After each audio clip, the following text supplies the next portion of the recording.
Buenas noches y bienvenidos a Un Minuto con Culpaper.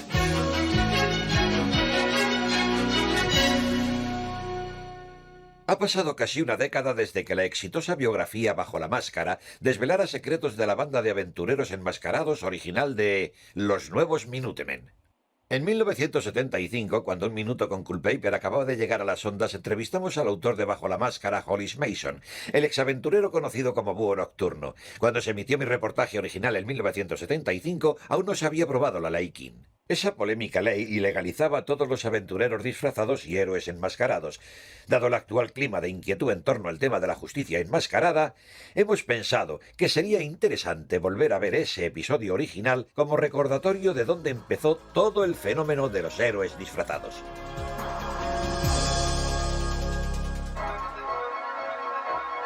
Esta noche hablaremos con Hollis Mason sobre su autobiografía Bajo la Máscara. Las memorias de Hollis desvelan algunos de los secretos de los aventureros enmascarados, así que me reuní con Hollis en uno de sus establecimientos favoritos de Nueva York, la cafetería Ganga. Llegar a Nueva York con 12 años fue algo realmente fantástico para mí en muchos aspectos. Mi padre consiguió trabajo en el taller Vernons, junto a la Séptima Avenida. Ahora se llama Masons, ¿verdad? Se llama Mason, sí. Es el mismo sitio. Pero usted no siguió los pasos de su padre, escogió otro camino. Pues sí, a los 23 años entré en la policía de Nueva York. Y creo que eso tuvo mucho que ver con mi abuelo y con los valores que me inculcó, porque los primeros 12 años de mi vida pasé mucho tiempo con mi abuelo. Y siempre se empeñaba en recalcarme que la gente del campo era moralmente más sana que la gente de la ciudad. Por su forma de vida. Sí que eran competitivos en ciertos aspectos, pero también se ayudaban unos a otros. Fue una especie de valor moral que se me quedó grabado, y cuando llegué a la ciudad vi cosas que realmente me llenaron de asco. Algo que me costó trabajo olvidar, y la verdad es que hay algunas cosas que todavía no puedo olvidar.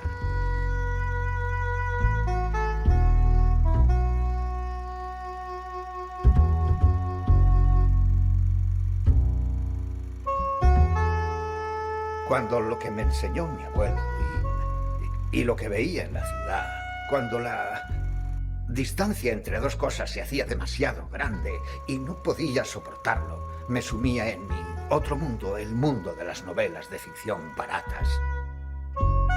Describían un mundo de valores absolutos, en el que lo bueno y verdadero nunca se ponía en duda, y el mal estaba, recibía el castigo que se merecía. ¿Así es como ha vivido su vida? Eso es lo que he intentado hacer. Sí. Hollis Mason, un joven policía idealista que intenta encontrarle sentido a los valores de campo de su abuelo, atenazados por la gran ciudad en la que vive. Al poco tiempo, el cuerpo de policía y su estilo de justicia no basta para el joven Mason. Fan desde pequeño de la ficción barata y los héroes de cómic, Mason hizo algo que solo era una fantasía para los demás. Se fabricó un disfraz y se lanzó a la noche como un justiciero, impartiendo justicia a su propia manera. ¿Qué provocó aquel cambio en la conducta de Mason? Si lo piensas, tiene gracia. He oído un montón de bromas y de rumores y de insinuaciones, pero lo que de verdad cuenta para mí es que me disfracé de búho y luché contra el crimen porque me divertía y porque era lo correcto y porque disfrutaba como un enano. Supongo que todo esto empezó a cobrar forma en 1938. En mi ronda había un montón de críos leyendo aquella primera edición de Action Comics y me sentía tan atraído que no pude evitarlo y le pedí a uno de los chicos que me dejara echarle un vistazo. Y aquel primer número de Superman, ¡wow!, me dejó sin habla. Superman fue su mayor influencia y también lo fue para un montón de niños, pero usted fue un paso más allá. Bueno, todo cambió cuando abrí el periódico un día y vi que esos personajes habían escapado de su mundo de cómic y ahora estaban en el mundo real, en blanco y negro, de los titulares. Un intento de atraco fue abortado por una figura que supuestamente había caído al callejón desde arriba con algo que le tapaba la cara. Procedió a desarmar a los 3 agresores y les dio una paliza de tal severidad que los 3 tuvieron que ser hospitalizados. Los periódicos empezaron a llamarle Justicia Encapuchada, ya que él fue el primer justiciero enmascarado. Cuando me enteré de aquella historia, yo tomé la decisión al instante de que iba a ser el segundo. Tenemos que hacer una pausa para la publicidad, pero a la vuelta habrá más del reportaje de 1975 sobre aventureros enmascarados.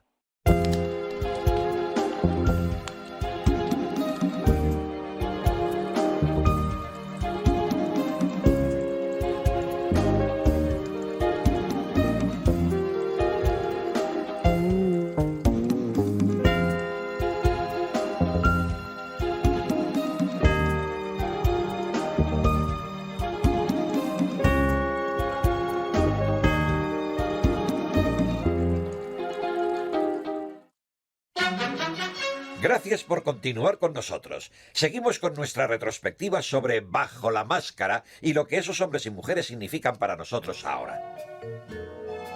¿Cómo se le ocurrió el disfraz de búho? Al final cobró forma, gracias a otro poli con el que trabajaba yo en mi comisaría, y que siempre me decía que fuéramos a tomar una cerveza después del trabajo. Y yo siempre le decía que no, porque quería entrenar por la noche y prepararme para mi otra carrera. Entonces empezó a llamarme Búho Nocturno. Ya sabe, en plan sarcástico. Y a mí me encantó. Pensé, ya está, Búho Nocturno. ¿Y de ahí salió el nombre? Sí, de ahí salió el nombre. Una vez que tuve el nombre, pude empezar a pensar en el disfraz. ¿Debía llevar capa o ir sin capa? ¿Debía ponerme máscara o ir sin máscara? Al final lo reduje todo a lo más básico. Necesitaba un disfraz con el que pudieran moverme. Tenía que protegerme el cuerpo y también la cabeza. Y, por supuesto, tenía que proteger mi identidad. Así que lo hice con una túnica que iba cubierta de cuero y una malla. Una especie de redecilla de acero. Y tenía una capucha que era de cuero y también de redecilla de acero. Y luego unos pantalones cortos que iban cubiertos con la misma malla. Así que llevaba el pelo tapado y solo necesitaba una pequeña máscara. Sí, así lo hice. Esta es la máscara.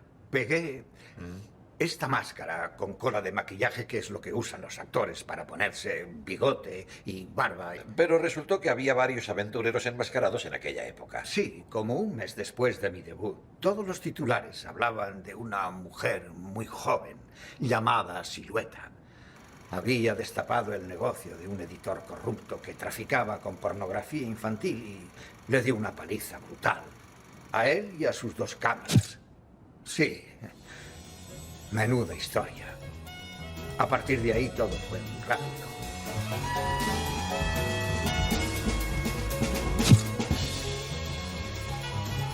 Circulaban historias de un hombre vestido de polilla que podía planear por los aires. Y luego estaba la historia de un hombre con un mono amarillo que era especialmente brutal y salvaje. A los 12 meses de la teatral aparición de Justicia Encapuchada, había al menos otros 7 justicieros disfrazados. Estaba Sally Júpiter, que adoptó el nombre de Espectro de Seda. Estaban Dollar Bill, el hombre polilla, Silueta, el comediante y, por supuesto, yo. Casi todo lo que me contaba Mason ya salía en su libro, así que acudí a algunas de las otras figuras de su mundo para averiguar más. Usaba su sexualidad para luchar contra el crimen y su lucha contra el crimen para labrarse una carrera en la gran pantalla. Ahora, su hija sigue sus pasos, mientras que la vida, al parecer, ha dejado de lado a Sally Júpiter. Fuimos a verla a su casa para la siguiente entrevista en 1975. ¿Por qué el nombre de Espectro de Seda? ¿Sabe? Tiene gracia. Mucha gente lanzó hipótesis sobre el por qué se me había ocurrido eso, pero la verdad es que quería algo misterioso, algo que sonara bien, ¿sabe? Y pensé que debía ser alguien que pudiera escurrirse entre las manos. Las medias de seda eran muy caras en aquella época y supongo que me sonaba bien, es todo lo que puedo decir. ¿Cuáles fueron sus motivos para convertirse en una aventurera enmascarada? Vi a Justicia encapuchada y creo que la idea fue hacer algo fuera de lo normal. Nunca me sentí muy normal y creo que convertirme en espectro de seda me hizo sentirme mucho más a gusto. Espectro de seda suele aparecer en imágenes bastante atrevidas en pósters y en cómics. ¿Cómo lleva esas, cómo las llamo yo, imágenes visualmente degradantes? Oh, a mí nunca me han molestado esas cosas, es decir, siempre hablan de mí como si fuera un sex symbol. Pero reconozco que prefiero ser un símbolo de eso que símbolo de otras cosas que tienen símbolos. Usted ya me entiende. Jimmy Fantucci, un mafioso muy conocido, seguro que ha oído hablar de él, llegó a entregarse a la policía porque era incapaz de dispararme. Bueno, como le digo, nunca me he avergonzado de mi aspecto y, de hecho, en este caso me era útil. Bueno, los aventureros enmascarados, o como quiera llamarlo, se basan en el comercio. Conviene recordar que este país se fundó con el espectáculo. Y cuando fui manager de Sally, espectro de seda, utilizamos su estatus de heroína enmascarada para hacer negocios lucrativos de todo tipo. Películas, imágenes cedidas para pósters, cómics, de todo. Era una estrategia de negocio que las grandes empresas adoptaron casi de inmediato. Dollar Bill era un deportista universitario estrella de Kansas que fue contratado por unos grandes almacenes cuando comprendieron que tener a su propio superhéroe era un interesante mecanismo de publicidad. Pero me gusta pensar que Sally y yo fuimos pioneros en ese concepto. Cuando intentas dejar huella en el mundo, en cualquier cosa, necesitas ayuda. Necesitas a alguien que pueda ser como el elemento de cohesión para llamar la atención del público. Y él hizo eso muy bien, creo que probablemente a costa de los intereses particulares de muchos. No creo que se puedan emitir juicios de valor sobre si los héroes disfrazados son buenos o malos para la sociedad. Eso es como preguntar si la televisión es buena o mala. La respuesta es ambas cosas. En realidad solo fue cuando nos juntamos, cuando empezaron los problemas. Los Minutemen, sí. Qué gran idea. Ojalá pudiera apuntarme el mérito, pero mi conciencia me lo impide. Todo empezó cuando un día recibí una carta para Sally del capitán Metrópolis. Decía que quería montar una reunión para comentar la idea de formar un grupo de aventureros enmascarados. Al principio pensé que estaba usando esa idea para poder acostarse con ella, pero investigué un poco y averigüé que mis preocupaciones eran infundadas. Usted ya me entiende. Lawrence fabricó los Minutemen. De no ser por él y su don para la publicidad, bueno, alguien de su profesión probablemente comprenda que si hacemos esta entrevista y nadie la ve, entonces no importa nada. Comprendí que sin algún que otro montaje para revitalizar el decaimiento del interés público, la moda de los héroes disfrazados acabaría desapareciendo, incluso los que vistieran como Sally. Así que tras pensarlo detenidamente sugerí que publicaran un anuncio en la Gazette pidiendo que más hombres misteriosos salieran a la luz. Y así fue como los Minutemen cobraron vida. Cuando conoció al comediante, Búho Nocturno, Silueta y los demás, ¿qué pensó usted? ¿Se sintió intimidada? ¿Tuvo una sensación de alivio? Fue una época increíblemente emocionante, la verdad. Creo que todos nos sentíamos como si fuéramos parte de una familia, que habíamos encontrado una especie de sitio donde notábamos que se nos valoraba. Y todos aportaron algo distinto a los Minutemen, pero de alguna forma cuando estábamos juntos había un hermanamiento que nos hacía creer a todos en lo que hacíamos. Bien, si digo alivio es porque mucha gente de aquella época pensaba que eran ustedes unos individuos bastante raros y anormales que iban por ahí con disfraces infantiles. Solo éramos personas y cada uno tenía una política absolutamente distinta. Algunos lo hacíamos por la fama, otros por el poder, otros posiblemente para esconderse del resto del mundo, pero al final nuestra política no se entrometía demasiado en lo que queríamos hacer, que era el bien. Hacíamos demasiadas cosas buenas en nuestras comunidades para que nos ignorasen sin más. Todos intentábamos con nuestro esfuerzo personal hacer del país un sitio mejor y más seguro para vivir. Está claro que Hollis Mason es un hombre que no se disculpa por la vida que ha llevado ni las decisiones que ha tomado. ¿Pero es su propio código moral justificación suficiente para calzarse una máscara y repartir justicia como un justiciero? he salido a la calle a preguntar para hacerme una idea de lo que ustedes, el pueblo, opinan de los héroes enmascarados.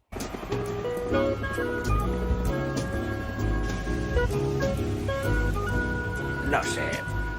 Tengo muchos clientes que son polis, gente que me compra el periódico o un paquete de tabaco cada día y me dice que esos aventureros enmascarados les hacen el trabajo más difícil.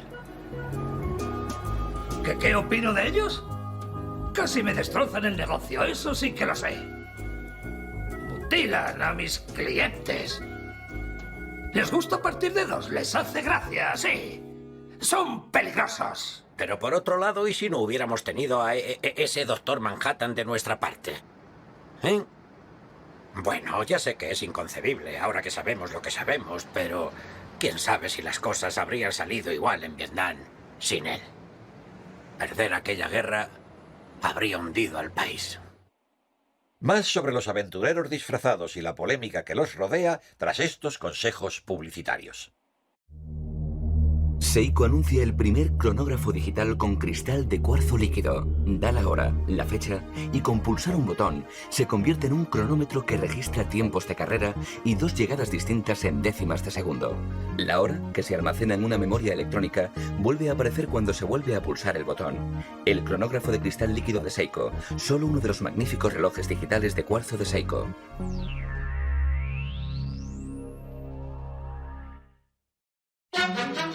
Bienvenidos otra vez y gracias por estar ahí. En el clima actual, la relevancia de los aventureros enmascarados, los vigilantes, están más cuestionados que nunca.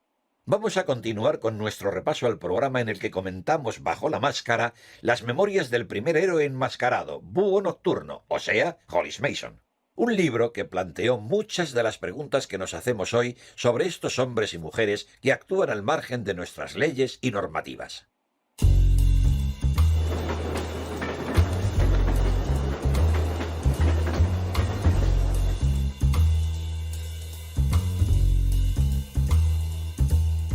Sin duda hay muchos héroes disfrazados cuyo estudio sería fascinante. Hablé con el psiquiatra William Long para contar con una opinión profesional. Es una pregunta muy interesante. Principalmente, en la cárcel trabajo con criminales, así que mi percepción es ligeramente sesgada. Creo que sin duda hay héroes enmascarados y superhumanos como el Doctor Manhattan que solo quieren hacer el bien. Pero creo que hay otros que no son más que criminales que utilizan esto como excusa para justificar sus tendencias violentas. Los únicos héroes enmascarados que suponen una amenaza real son los relativamente pocos que rayan en la psicopatía y que creen realmente que están haciendo el bien. Tras esa máscara, son iguales que usted o yo, con esperanzas, deseos, miedos, amor. Espero que algún día pueda psicoanalizar a uno de esos héroes enmascarados. Eso sería impresionante. Ahora parece una era del pasado, aquellos emocionantes días de los años 40. El pueblo estaba ansioso de distracciones, con hambre de un buen drama. ¿Qué mejor que un grupo de superhéroes autoproclamados para representar una exagerada función callejera de la lucha contra el crimen? Y en un mundo poblado por supervillanos, ¿por qué no? Estaba el infame Moloch el Místico, que utilizaba la tramposa novedad de sus trucos de magia como tapadera de su propia oleada de terror. Más tarde, como no, llegaron los supervillanos modernos como el Gran Jefe, el diminuto maestro del crimen que ahora cumple cadena perpetua en la cárcel municipal.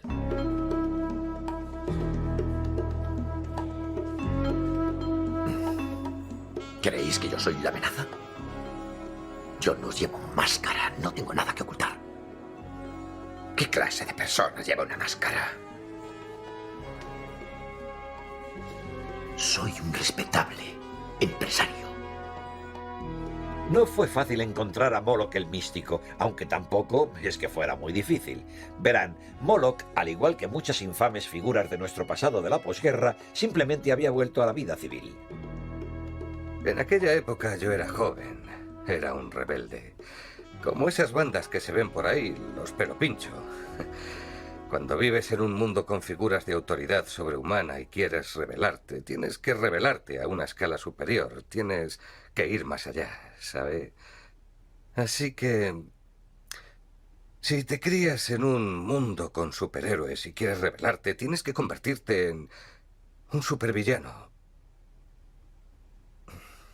Sí, creo que la sociedad está mejor sin superhéroes, porque eso significa que tampoco se necesitan supervillanos. Gracias. Gracias. Verá, aquello no duró ni 10 años. Cuando llegaron los años 50, toda la percepción de los aventureros disfrazados cambió. Sí. Fue una moda, y esa moda se estaba muriendo y nosotros moríamos con ella. Sally se quedó embarazada y se fue. El resto tuvimos que declarar ante el Comité de Actividades Antiamericanas. Aquello fue una caza de brujas. Nos obligaron a todos a desvelar nuestra identidad a uno de sus representantes. Soy el Capitán Metrópolis de los Minutemen. Por suerte, como el Capitán Metrópolis tenía una impecable hoja de servicios en el ejército y como yo mismo servía en el cuerpo de policía, ambos quedamos más o menos libres de sospecha enseguida. El hombre polilla tuvo más dificultades, sobre todo por los amigos de izquierda que había tenido durante su época de estudiante. Al final fue absuelto, pero la investigación fue tan larga y tan despiadada que creo que la presión a la que estaba sometido exacerbó su problema con la bebida y acabó causándole su crisis mental.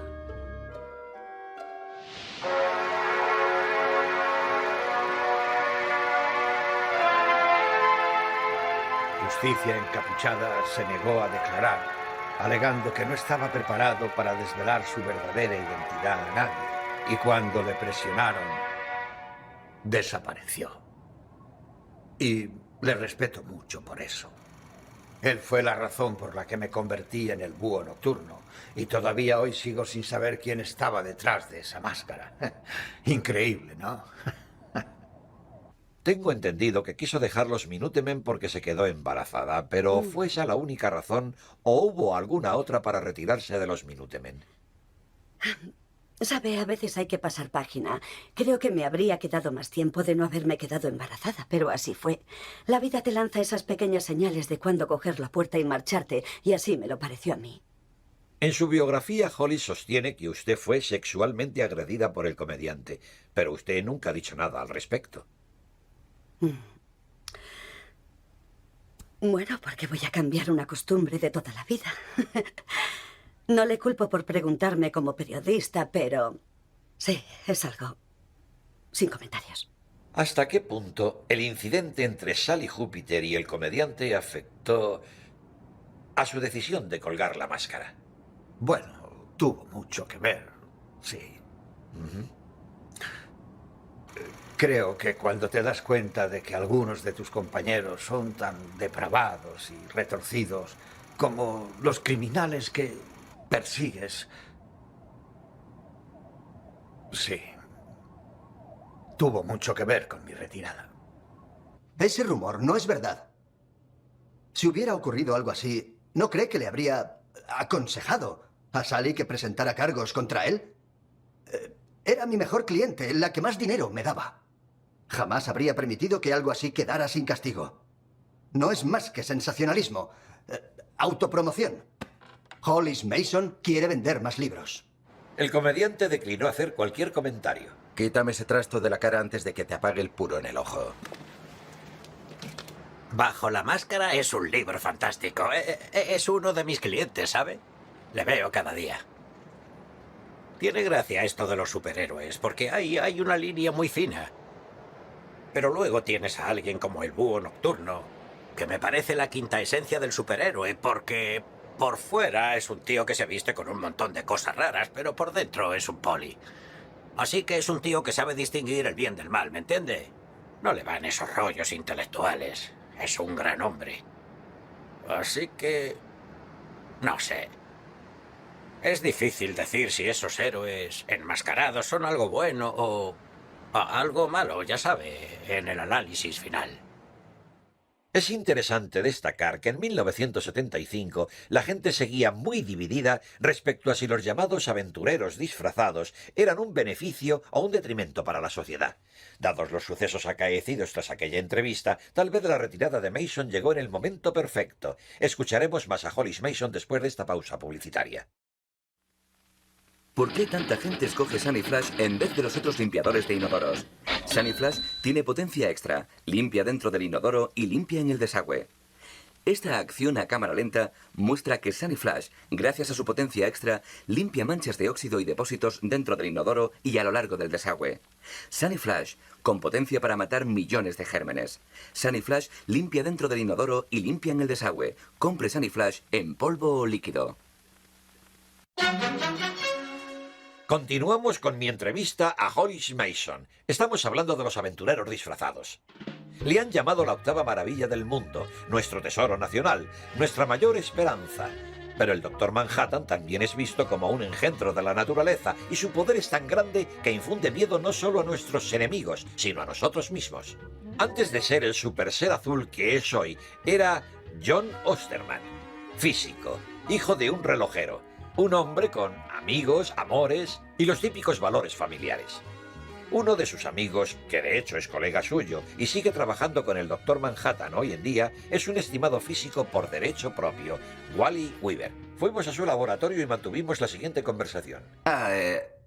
Yo creo que los héroes de todo tipo son algo bueno. Me refiero a los hombres y mujeres de nuestras fuerzas armadas. Me refiero a los policías y los bomberos, me refiero a los científicos y los médicos. Y sí, yo incluiría a los héroes enmascarados en ese grupo que también es un beneficio para la sociedad. John es un... Perdón, el Doctor Manhattan es algo completamente distinto. Es más, estoy escribiendo un libro sobre cómo ha cambiado el paisaje geopolítico para siempre. En esencia, ha hecho que la mismísima idea de la guerra quede obsoleta. Lo primero que hubo fue una absoluta incredulidad. Bueno, claro, también hubo júbilo. Es decir, era como si Santa Claus estuviera vivito y coleando. Pero el miedo... Había un miedo terrible. Y una inseguridad que se te metía hasta los huesos. De repente comprendí cómo se siente un coche viejo cuando ve por la calle un modelo nuevo. Pero era algo más que eso. Verá, creo que puedo resumir aquella sensación en 3 palabras que son... nos han sustituido. Y no me refiero solo a los aventureros enmascarados, sino a la humanidad. Nos han sustituido. Holly siempre fue muy melodramático. No hay duda de que todos nos quedamos absolutamente conmocionados ante el hecho de que pudiera existir algo como el Doctor Manhattan. Aquello era algo que escapaba del reino de lo conceptual para nosotros, pero siempre necesitaremos a la humanidad y por mucho que mejoremos y crezcamos a nivel tecnológico, seguimos necesitando el contacto humano. La gente siempre ha malinterpretado lo que dije de John. No lo estaba comparando con Dios. No estaba diciendo que fuese un Dios. Yo solo... Ojalá nunca hubiese dicho eso. Pero una cosa está clara. John sigue siendo John. En el fondo, es un hombre. Bueno, coja lo que he dicho de los supervillanos como una respuesta directa a la aparición de los superhéroes y aplíquelo al escenario actual. Si tenemos un ser que puede destruir con un simple pensamiento, lo aterrador es que hay o pronto habrá un contrapunto o un adversario de ese ser. El universo siempre encuentra su propio equilibrio, su propio nivel. Lo que me preocupa es que el enemigo del Doctor Manhattan llegará pronto.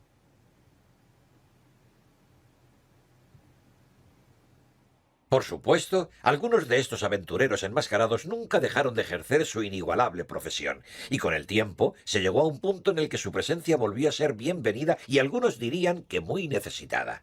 Las calles de las grandes ciudades están plagadas de violencia, intimidación y crímenes desenfrenados. Un entorno perfecto para el surgimiento de una nueva raza de héroes enmascarados. Como no, estoy hablando de los vigilantes. Con la escalada de la Guerra Fría y la presencia de un verdadero superhombre al frente de nuestra defensa nacional, una creciente sensación de miedo e inquietud parece estar calando en la población. Solo que esta vez el miedo no lo infunden los criminales, sino aquellos que luchan contra el crimen. El senador King cree firmemente que ha llegado el momento de poner fin a los aventureros enmascarados. Su nueva proposición de ley sería como cortarle las alas a estos héroes disfrazados, les obligaría a colgar la máscara y les impediría ejercer de justicieros en nuestras calles. El senador King es un oportunista indescifrable. No tiene idea de lo que dice. El verdadero problema es el departamento de policía. Si copiaran un poco lo que tienen esos héroes enmascarados, no necesitaríamos a alguien como el senador King proponiendo leyes en el Senado. ¿Qué opino del senador King? Mire, yo trabajo aquí cada día. Y cuando tengo un problema, cuando alguien viene aquí a pegarme y pido ayuda, me da igual quien venga a salvarme el pellejo. Me da igual que sea un superhéroe, me da igual que sea un poli. Siempre que venga alguien cuando yo pido ayuda. ¿Entiende? El pueblo tiene una necesidad de un héroe cotidiano. ¿Enmascarado o no? Y las personas que sepan distinguir el bien y el mal siempre serán necesarias.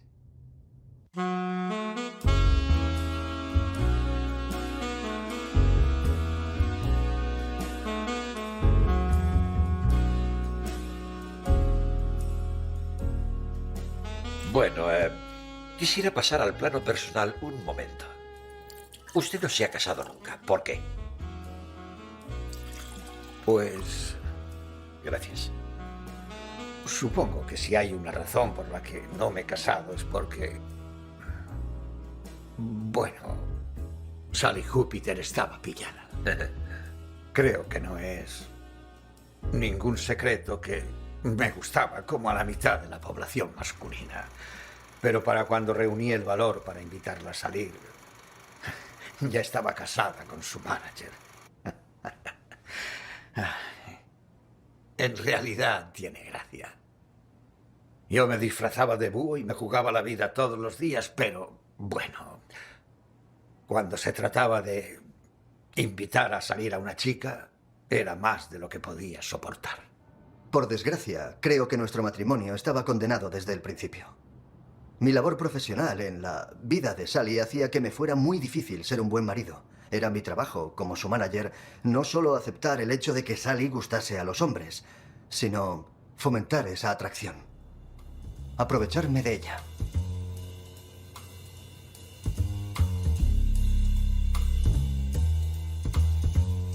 Hollis fue muy importante para usted. Fue una persona muy importante en su vida, ¿no es correcto? Por supuesto. Ya.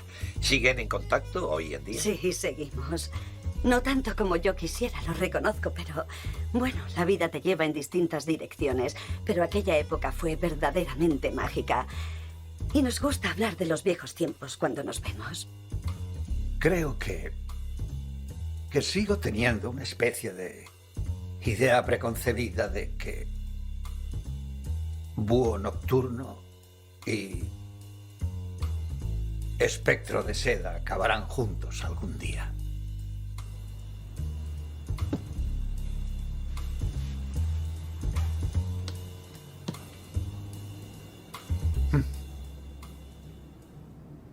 Cuando hablamos entonces con Hollis Mason, creía que el legado que él había iniciado como Búho Nocturno junto a otros miembros de la comunidad de héroes enmascarados perduraría durante muchos años. Poco podía imaginarme lo equivocado que estaba. Les hemos ofrecido una nostálgica retrospectiva sobre una curiosa época del pasado de esta nación, cuando recurríamos a exóticos héroes con trajes de dibujos animados como ejemplo moral.